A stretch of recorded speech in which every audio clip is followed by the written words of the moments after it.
આજે પણ હવામાન વિભાગ દ્વારા વાતાવરણમાં વરસાદ રહેવાની આગાહી કરાઈ છે। ત્યારે હવામાન વિભાગની આગાહી અનુસાર દક્ષિણ ગુજરાતમાં ભારેથી અતિ ભારે તેમજ સૌરાષ્ટ્રના કેટલાક જિલ્લાઓમાં પણ ભારે વરસાદની આગાહી કરાઈ છે। જોકે રાહતના સમાચાર એવા છે કે બપોર પછી વરસાદનું જોર ઘટી શકે છે।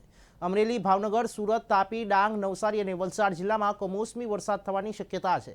જ્યારે આજે આખો દિવસ 40 થી 50 કિલોમીટર પ્રતિ કલાકની ઝડપે પવન ફૂંકાવાની શક્યતાઓના કારણે માછીમારોને દરિયો ન ખેડવા કહેવામાં આવ્યું છે। જ્યારે તાપમાનમાં 4 થી 5 ડિગ્રીનો ઘટાડો થશે, ત્યારે કમોસમી વરસાદના કારણે હવામાન વિભાગનું માનવું છે કે તાપમાનમાં 4 થી 5 ડિગ્રીનો ઘટાડો થઈ શકે છે। હવામાન વિભાગની આગાહી અનુસાર ગઈકાલે મેઘરાજાએ સમગ્ર ગુજરાતને ગમરોળી નાખ્યું હતું। ત્યારે રાજ્યના 220 તાલુકાઓમાં કમોસમી વરસાદ ખાબક્યો હતો, જેમાં 44 તાલુકાઓમાં તો 1 ઇંચથી વધુ વરસાદ વરસ્યો હતો।